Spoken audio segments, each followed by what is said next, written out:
Ladies and gentlemen, His Excellency Benigno S. Aquino III. President. Pag-ibig po si Dalit. Si MFD Caruso sa SSS.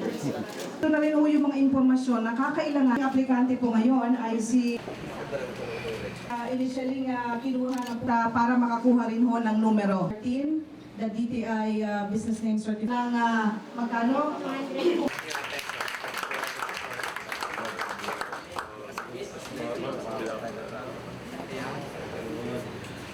From the Home Development Mutual Fund, the Chief Executive Officer, Attorney Darlene Berberabe.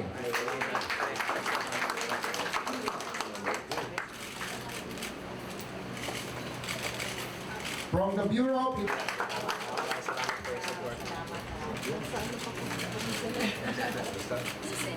and from the Social Security System, the President and Chief Executive Officer, Mr. Emilio S. De Quiroz Jr.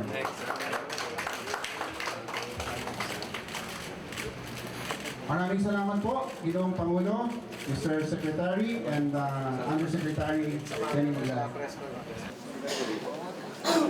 Thank you again. We would like to invite you to a press